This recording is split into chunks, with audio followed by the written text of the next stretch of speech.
I won't keep it so close to my mouth. Hi, everyone. Hi, Morgan. Okay, well, thank you so much for waiting, you guys. This is very, very special. This is one of the first panels of the convention, and it's Tom Felton. Well, for those of you who don't know me, my name is Morgan Hoffman, and I'm one of the co-hosts of Inner Space, and I host a couple of dorks. You might know them, AJ, Teddy, you know those guys. Well, enough about them. We are here for the man of the hour. You might know him from Rise of the Planet of the Apes, The Apparition, In Secret, the upcoming film Risen, and I forget the name, this little franchise called Harry Potter. And if you watch the show, you know how much I love Harry Potter, so I'm very, very excited to introduce Tom Felton.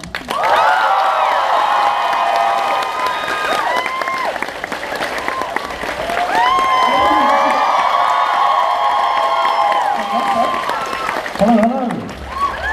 Thank you, Toronto. It's a very warm welcome. Appreciate it. Now the awkward silence. That's my job to fill in the silence. All right. Okay, so How goes it? Are we all in a good mood today? Now, I don't want to give you a hard time, but you've been playing with our emotions this weekend. 1 minute you were here, then you weren't here, and now you're coming back, so we just want to say thank you so much for working so hard to get there. Thank you very much. I was always coming, I just like to mess with you guys.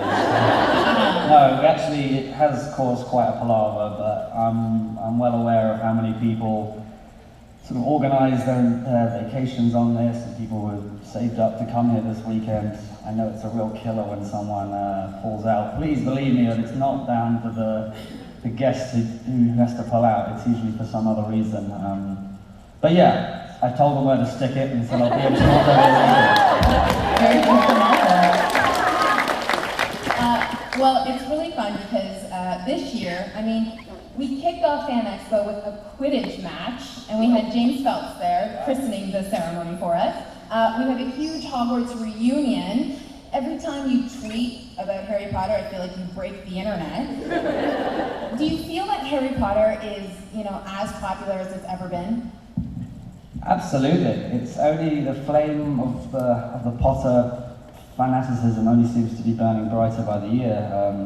I think we all assumed that towards the end of filming that every year slowly we'd have less and less support. But a lot of kids who I've been stoning for even today, they weren't even born when we started making the first movie, which makes me feel very old very quick. But it's great. There's just a never-ending generation of first-time readers who are getting into the book. It's amazing to see how literacy has just gone crazy since the start of the book. So yeah, we're still waiting for everyone to stop being so passionate, but it doesn't look like it's going to happen here anytime soon. So yeah, I'm pleased to hear that. Well, then I do want to ask you, sure, there's a lot of franchises out there that people are diehard, but it just seems with Harry Potter, there's such a loyalty to the fan base. Why do you think that is? It's a good question. It's something that I've been exploring for a while. I spoke to Jo Rowling about it actually, and she had the theory that for Harry Potter, so much of the fans, it was about their entire childhood. Most of the original fans picked it up when they were 11, 12, and it kind of stuck with them up to their early 20s. So, as I'm sure you'd agree, some of those years just in general are precious and to be cherished. So they have this thing that reminds you of how much fun you had. It's also great for independence as well. So much of having fun is to do with other people or other social activities, which is great, but there's something very special about it just being one man and a book, or one woman and a book, whatever. Well, speaking of J.K. Rowling, I think one of my favorite things that you tweeted about this year was the results of being sorted into a house that was unexpected on Pottermore. You're going to do this to me now? It's not even 12 o'clock. I want to see tears. I want tears. No, I'm just kidding. So for see you people later. who don't know, oh my God, I'm never going to get asked back. No, it's true. who don't know, tell everybody what house you were sorted into on Papa. Well, yeah, I've kind of been avoiding doing this for a long time in the fear that my house wouldn't be the one that I chose. So we did it, I remember it was part of the documentary we were making. I did it just goofing around, not doing it seriously at all. And then I got quite into it, as you do, because the questions are pretty fun. And I answered it specifically with a mean-hearted mind. And I think the system knew that what I was trying to do, and I got Gryffindor. You know, are there Gryffindors in the house right now? Slytherins? I'm a Slytherin too. Ravenclaw? Hufflepuff? This is so awesome. We're all here. Yeah, I did complain to Jo the next morning, thinking there must be some sort of system error. She said no. I love her response. She said she had known for years. Yeah, it was a very sweet thing for her to say, but she didn't want to help me get out of character. So very thoughtful. Well, we have to talk about quickly the Hogwarts reunion. I mean, I've been doing conventions for a few years now, and I haven't heard of a big Hogwarts reunion like this before. You have the Phelps twins coming, Rupert Grint's coming, you are coming. How cool is that going to be for you? Yeah, it's amazing for us, and I hope it's amazing for you too. This is the first time that all four of us have been back together in a long time. Certainly, I know Rupert's never done a convention, period. We've been convincing him for years to come, and we spoke to him a few weeks ago and said that Toronto was one of our favourite conventions. Yeah, because you guys are always incredibly friendly, really passionate, very polite, but also very, well, is that a joke? I don't know. Canadians are known for being very nice. Yeah, but you certainly are lovely people. So we're all excited. We can't wait to kind of get the chance to collectively say thank you to you all, and also give each other some childhood banter that we haven't seen for a while, so yeah. Oh, so exciting. Okay, well, this is a perfect time then. If you guys have questions, which I'm sure you do, we have Gordon over here. You can line up. And we also have Stefano right over here. So if you guys want Who's excited to see Rupert Grint? Did you give him any pointers or like any advice about coming to a convention for the first time? He texted me this morning. He said he's not going to be able to make it. He's washing his hair tomorrow.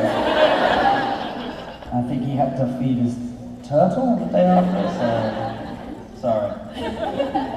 All right, let's start right over here. Hi, you're often portrayed as a thief or not such a nice character in many films. Do you prefer playing the mean character or a nice one? Yeah, I do, to be honest. There's something about being a slimy little git that I always think it's fun to play someone as different as possible from your actual kind of day-to-day self. And it is a lot more fun when you get to play some of these violent, vicious, angry, annoying people, because ultimately they're the ones who are arrogant and usually the most insecure, and the ones who sort of lash out in violence that have probably had violence used upon them over the years. So it's always fun to try and make the person seem as normal as possible, and try and kind of see what the underlying issues are. Good question. Love your cosplay.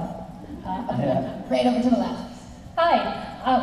Wow. I was just wondering if, with all of the years that you have with working in film, if you've adopted any sort of techniques that would help you to develop your characters, because they're all so different from one another. I think I did go through a bit of a time where I was leaving acting as a kid and started to do it more in an adult sense. Where I worked with lots of actors who had various different methods or routines or vocal warm-ups or dancing on the spot or seriously weird stuff. If you look, I'm not going to try and replicate it for you now, but some actors, they just start doing like star jumps and ooey, ooey, ooey, ooey. Like I said, it's pretty mad. Rupert, actually, that's his Tell us more. I'm going to use this against him Saturday night. Well, he does this bizarre thing, he drops his trousers. No, I'm kidding. I actually, more recently, have just tried to install the same sort of approach to it that we had with Harry Potter, where obviously, know your character, know the story, but also be as free as an 8-year-old or a 10-year-old can be, and not try to overthink it, and not try to be too self-critical, and just kind of go out there and enjoy it. And usually 9 times out of 10, if you're having fun, then it comes across as pretty natural. But saying that, when I watch my stuff back, I think it's horrendous. So, do you ever have time watching yourself back? Because I know a lot of actors can. I don't enjoy it. I saw Chamber of Secrets the other day and just thought, oh my god. But we were young, so that's nice. So cute with your bleach blonde hair. Yes, thank you. Sorry, not sorry. Which was your favorite Harry Potter movie to act in and why? It's tough, really, to pick one. Is that a fellow Malfoy? My eyes aren't good. It is. Hello. 10 points.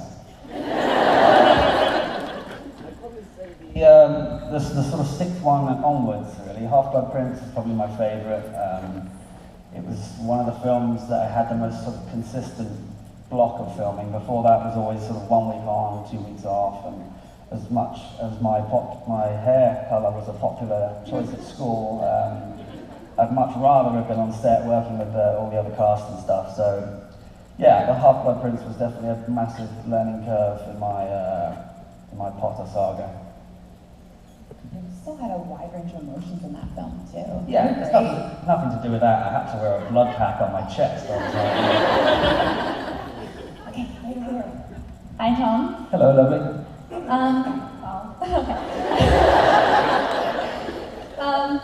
So it's been rumored that you're also kind of a nerd yourself and you're into other things other than Harry Potter, like Star Wars. Is it true you have your own stormtrooper costume and you've been a fan of the 501st and Star Wars for a while?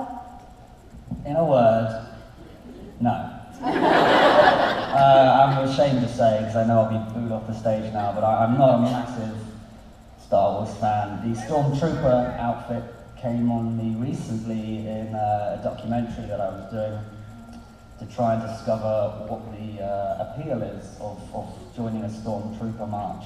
And it was fun, but I won't lie, I still felt like a bit of a prat at the end of it. But I can certainly see why people get such a kick out of it, and basically it's the same as me dressing up as a wizard. It's just child's play, isn't it? So I think the longer we can keep a hold of that, the better and the healthier. Okay, so what do you geek out about then? I love guitars, music. Just been back from London for a couple of weeks, so had some good fun guitar shopping there. Outdoor life in general. I love being outdoors. Dogs. I've been just sorry if I've ignored you over there. I'm just staring at this beautiful black lab. It's taking everything in my strength not to jump down and just steal it. So yeah, I love dogs. I love animals of all kinds. Yeah, it's pretty generic, but those are kind of passions of mine. No, those are very good passions. Okay, right over here. How do you like the Harry Potter land at Universal Studios? And you have gone there? Yeah, so I've had the luck of being to Orlando a few times, and now they've expanded it to include Hogsmeade and Diagon Alley. Sorry, it's amazing. I feel like the mistake they made last time was they didn't realize how many people were gonna come and see it. So now it's a bit more spread out. There's much more sort of interactive stuff that you can do rather than just rides. They've done a great job, and I recently just came back from USJ, which is Universal Studios in Japan, which is bizarre to see an exact replica of Hogwarts, etc., just with 1,000 Japanese, and they're diehard. It was like 94 degrees or something stupid, very, very hot, and they're all head to toe, robes, gowns, ties. Yeah, they were very impressed that we were there, and also heartbroken that my hair was no longer blonde. And I think they're building a new one at the moment in Los Angeles. it's good to know that if any of us, James, Ollie, Rupert and I, if it all dries up, we've got a job getting on rides and stuff. So, What do you think of the butterbeer? Did you try it? Do you like it? yeah, to be deadly honest, it is nice, but it is incredibly sickly. I feel like they put half a bag of sugar in it. Yeah, it's like 8,000 calories. I'm joking. Yeah, no, it is actually. The frozen butterbeer is pretty tasty. All right, hi. Hello. I'm trying not to fangirl right now. But I have a character question. Because Draco was the owner of the Elder Wand for a while in Deathly Hollows, if he knew and he had the Elder Wand, do you think he'd do anything? And if he did do something, what do you think he'd do? He had the Elder Wand earlier, is that? Yeah, if he knew that he was the owner and he actually had it. Elder Wand. Okay, yes. Elder Wand, yes. So what would you do with that power? Me? Draco, right? Both of you, I guess. Oh, put me on the spot like that. I don't know. Something like that does slightly terrify me. It's probably something that I would think about so much and ended up doing nothing. And then, I don't know, end up giving it to my dad. God knows what he'd do with it. So. Yeah, and Tom is equally scared of that sort of stuff. I would simply hand it in. Sorry for the most boring answer. What about you? What would you do with it? Well, I'd probably fix Harry's wand because he kind of had it broken, and then he decided to get rid of the Elder Wand before fixing it in the movie, so I wish they added that in the movie. In the book, he fixed his wand, but, you know, it was a really important wand. So funny, because that's exactly what I was going to say. I just didn't know if you were like knowledgeable enough of the whole. But thank you. I'm glad you're a fan. My thoughts exactly. Hey Tom. Hey, how's it going, man? Out of all the Harry Potter films, who would you favorite actor to work with on the Harry Potter series? You're setting me up for a fall here, aren't you? Because it's not Rupert and it's not James and Ollie, so. I'm so telling them. It is a tough one because we really are sort of an awkward, all over the shop family. Excuse the sort of pun, but you know, we've all had different years together, I suppose. Earlier on, I hung out a lot with Josh and Jamie and Matt Lewis, and then as the years went on, we all kind of got closer and closer. But I had a lot of fun with Jason Isaacs, who plays my dad. He certainly probably taught me the most as far as how to hold yourself on and off set, and he really taught me as well how to deal with screaming fans running up to you. So I was pretty scared of it when I was a kid, and one of the great things he did when we had kids on set, Alan Rickman was really good at this as well as Snape, is that I would always be, hi, nice to meet you guys, welcome to Hogwarts. They're obviously hugging Rupert, hugging Daniel, not hugging me. They're like, back off man, this is weird. Like, why is he being so friendly? And Alan Rickman would just come up and slap them on the back of the head and say, tuck your shirt in, boy. And Lucius, Jason was exactly the same, really, just sort of hurling abuse at 6-year-old children, which turns out to be exactly what they wanted. So yeah, it was a lot of fun working with those guys. Good question. Can I have a hug? I would love to say yes, only if this lady will let me hug her dog. No, I'm joking. It's I would love to, my darling, but I fear I might start off a recurring question. Yes. Can I ask a different question then? Absolutely. What are your Don't go with a kiss. What are your favorite memories in Canada? Come again? What are your favorite memories in Canada? Many happy memories in Canada.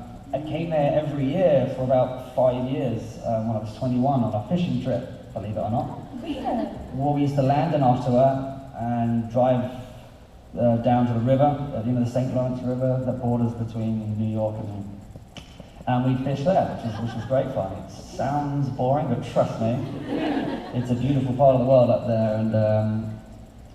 And then I spent 8 weeks in Vancouver a couple of years ago shooting Planet of the Apes. Really, really enjoyed Vancouver. I've never had a bad experience in Canada, not yet, anyway. But yeah, it's always exciting to come back here. I like to think you guys have the passion of some other North American countries, but the politeness of the less North American countries. So we really appreciate it. Oh, it's a huge compliment, yeah. Hi, I hope you're doing well. Hello.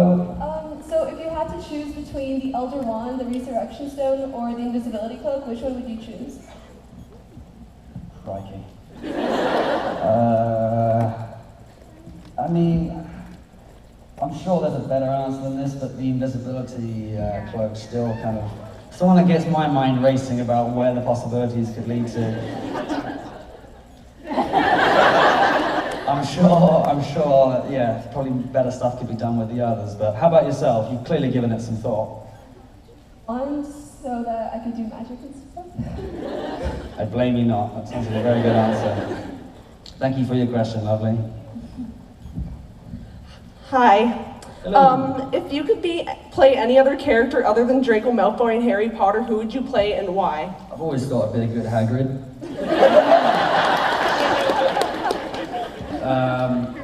I usually say Hermione, but I don't think the beard would work. No one, to be honest with you. I really would struggle. You know, originally when I read for the films, they dyed my hair quite a dark brown, gave me the scar. I read with the glasses, and then came in 3 weeks later, and I met Daniel, dyed my hair ginger, went in for Rupert or Ron's role. And then 4 weeks later came back, met Rupert, Daniel, and Emma. They dyed my hair blonde. Yeah, so I probably had about 5 auditions before going in for Draco, and I certainly think, well, not only did Rupert and Daniel do the job better than anyone else, I kind of feel like Draco was made for me. So if there is a chance, maybe in 20 years when they do the 4D remake Caption Smith, I'll get to play Lucius maybe, but until then I think I'll call it a day for young Malfoy. Good question. Hi. Hello. Sorry to ask another Harry Potter question, but so say you were stuck on a deserted island, which of the Harry Potter characters would you take with you and why? Which of the Harry Potter character? Okay.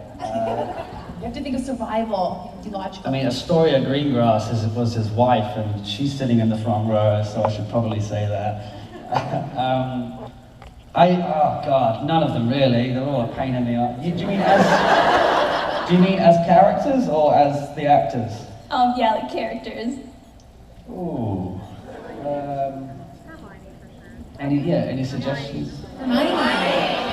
Like trying to think Draco and Hermione. Not a lot going to happen on that island, yeah.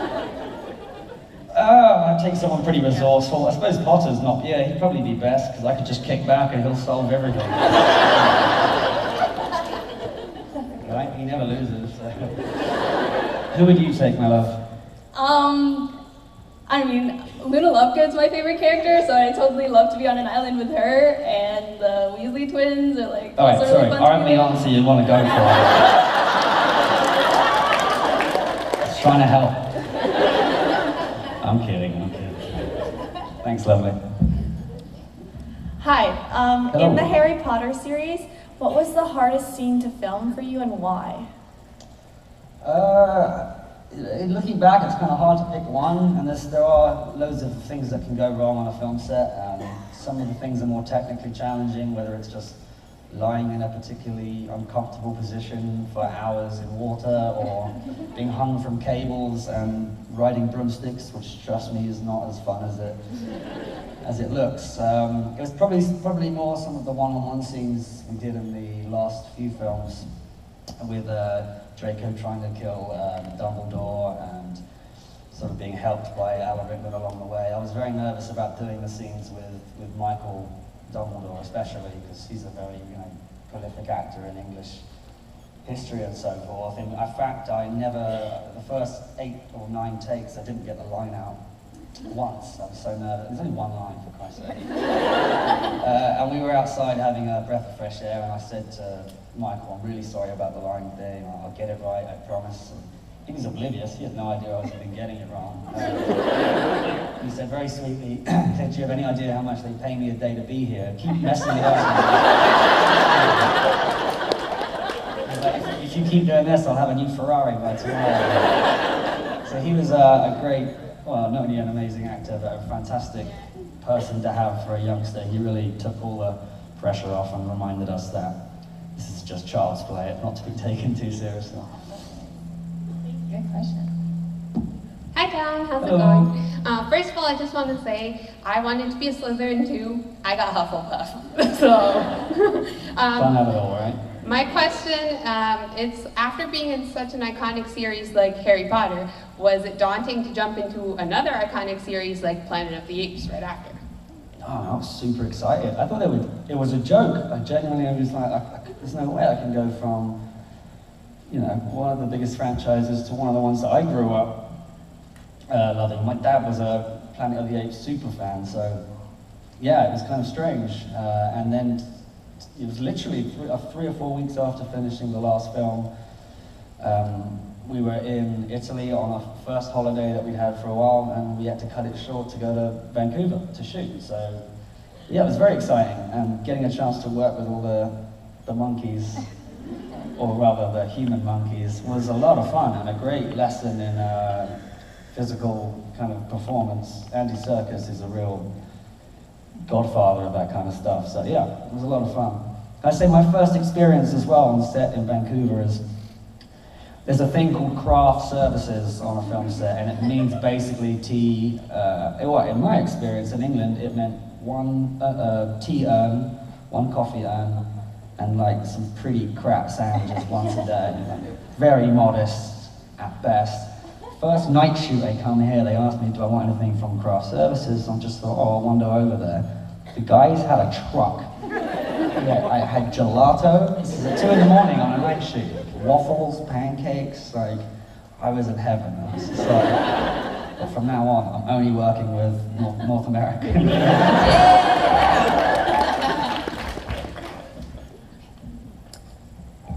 Hi, Tom. Hello. Hi. Okay, I want to test your acting ability. Oh, no. Okay, picture it. You're gonna be very disappointed. You're Draco Malfoy. First day of Hogwarts. The sorting hat goes on. It says, Hufflepuff. Go. Piss off, mate.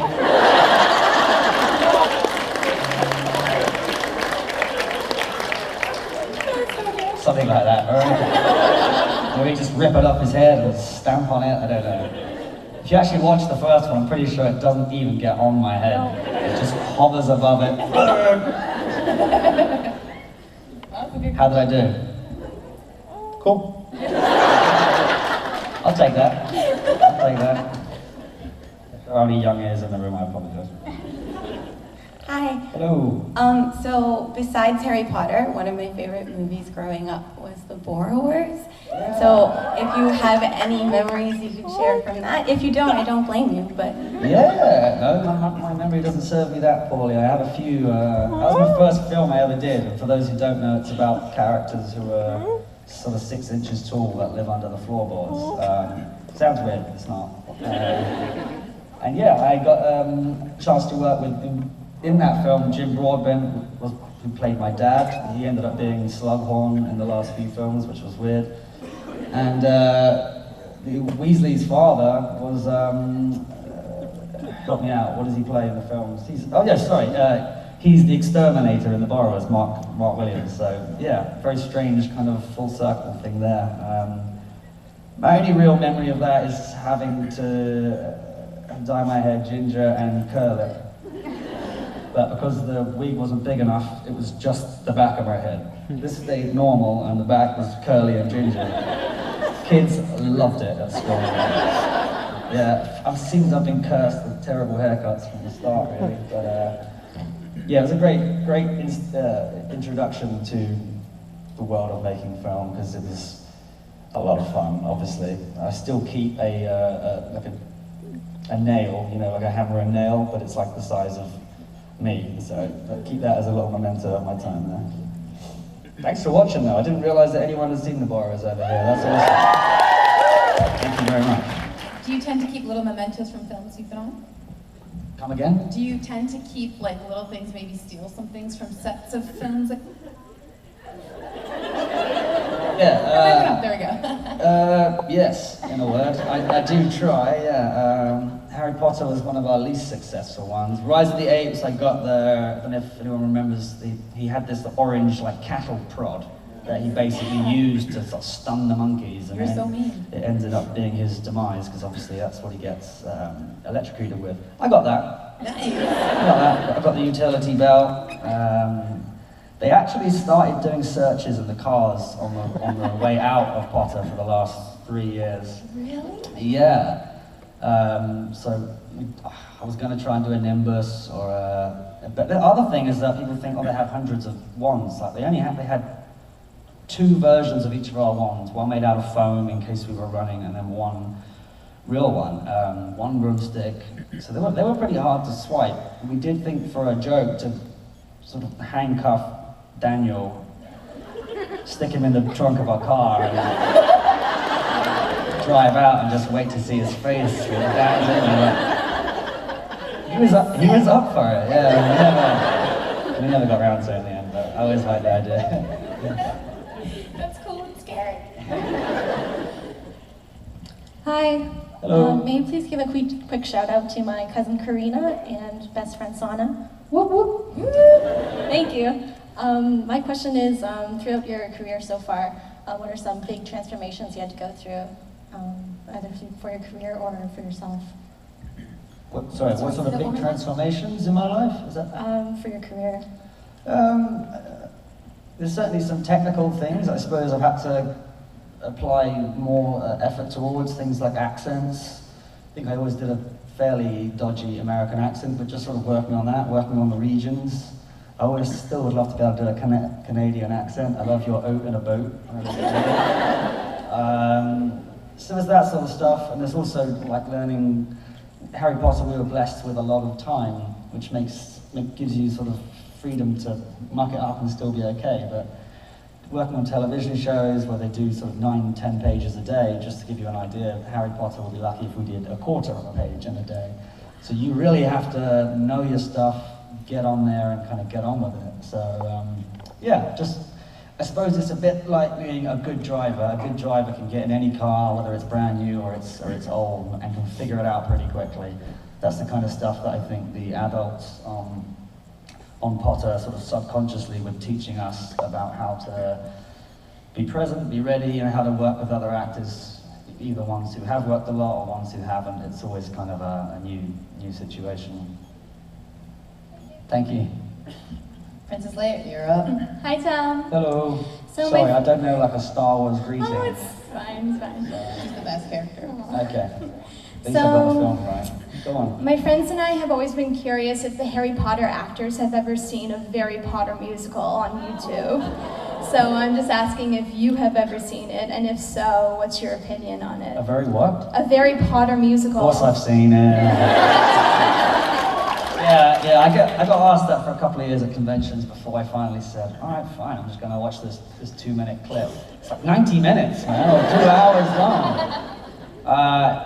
Yeah, very amusing. It always stuns me and excites me, the sort of the inspiration that watching either the films or reading the books has given people.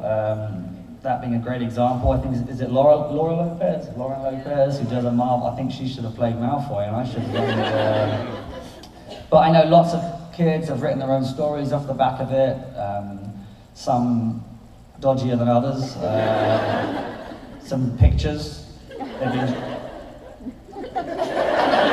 I'm saying that people have been inspired to draw their favorite characters, some of them doing things they shouldn't. But no, it's great. I think that not only is there a lot of pleasure in reading and watching the films and books, it usually inspires them to want to do their own thing. So good on them. Thank you. Hi, Tom. Thanks for being here Hello. today. I wanted to ask about Belle and what your experiences on that were, and if there are any differences with period acting that you acquired. Yeah, it was great fun. I mean, he is, again, a particularly slimy, nasty little git. But the nice thing of is that he really represents the attitudes and times of that period. He wasn't a nasty person then, he was completely the average thought, which is quite nice, and also quite a reminder that just because you're saying horrible things, you don't actually have to be a horrible person. He's just been brainwashed essentially to what he thinks is right. The period side of things was more physical stuff, you know, how to walk without slouching, and how to walk with a cane. I'm not just doing a hand gesture here. And lots of sort of, you know, how to eat. It sounds weird, how to eat, how to drink. I won't bore you with the ins and outs of it, but a lot of sort of etiquette stuff of how, when and how you doff your cap, etc., etc. Yeah, I shan't ramble on, but stuff like that. Thank you, lovely.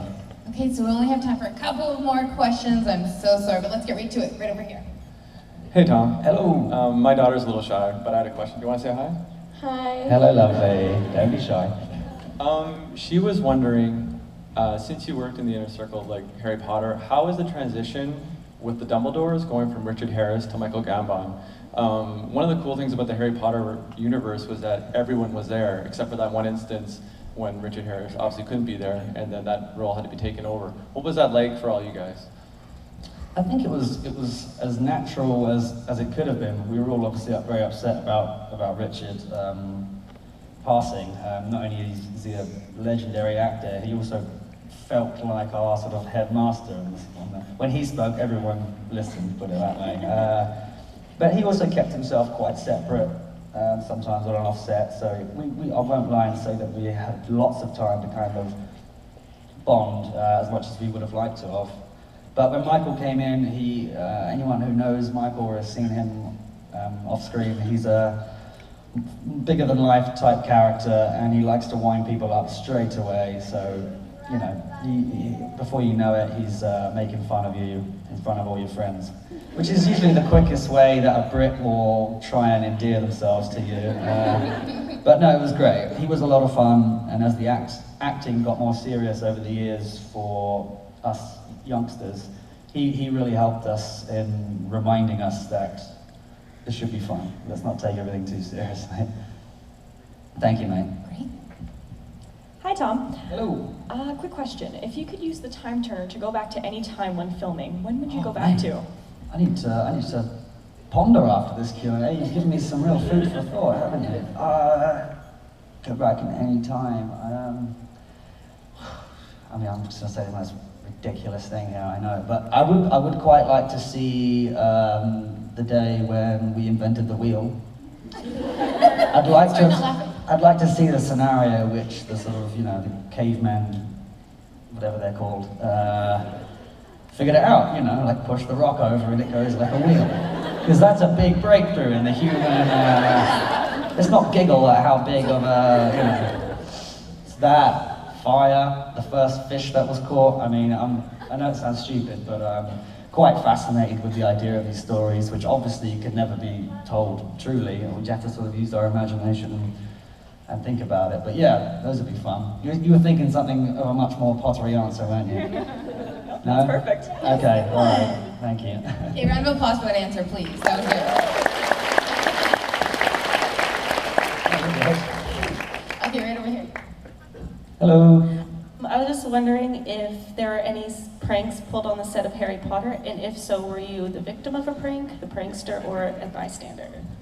I was the leader, mate. I was the ringleader. No, we were all fairly well trained, I like to think. We had a first director assistant on the first few films called Chris Carreras, who had a large whistle, and that was his way of shutting us up, basically. So we always feared this man and his neon whistle. Nevertheless, lots of pranks were done, you know, the usual things of turning this sugar into salt, and one of the old classics was changing whoever's phone it was into Arabic. Because once you change your language into Arabic or Cyrillic or whatever it may be, it's very hard to turn it back. So yeah, we kind of messed with a few. I think Dan did that about 12 times to Robbie Coltrane. Rupert was always good for a laugh as well. You can bring this up with him that he was incapable of getting through a scene without getting the giggles for absolutely no reason whatsoever. And as soon as the pressure was put on him, where it was like, okay, Rupert, please just don't laugh immediately, you crack up. They invented a red card system where if anyone's phone went off or if anyone laughed during a take, it would be £10 in the bucket that would go to charity at the end. I think he'd eaten over £2,000. That's not a joke, yeah. I think half of his wages on that film were given to the... Actually, that's a lie. But yeah. Right, thank you. And last question here. Oh, the pressure's on now. Oh, here we go. Give me an easy one. So my question is, it can be regarding the Harry Potter film, but what's the best advice you've gotten from J.K. Rowling? Whether it's about being Draco or just life in general. Wow. You know what? I don't think there's ever been a sort of a proverb or a nice little analogy that I can give it to you in. I'm trying to look back at the 10 years and find out what was the most important thing they said. I mean, I don't know who taught it to me, but I definitely learned it over the years to, you know, where everyone is the same. We're all the same people, you know, we all do different things, but not to let barriers or countries or colors, creeds, ages, whatever, make any difference, because ultimately we're all you know, we're all the same, all from the same place, and just to love and respect everyone, and there's not really much merit in hating, so that sounds lovely, right? Yeah? Sorry, I went a bit preachy there. Yeah, thank you. Well, that was a perfect last question. Thank you so much. And is there anything else you want to say to the rest of the crowd here? Yeah, just again, like, thank you so much for the constant support. Seriously, none of us would be in this kind of position if it wasn't for your endless support and wonder. So thanks again, guys, and thanks for having me.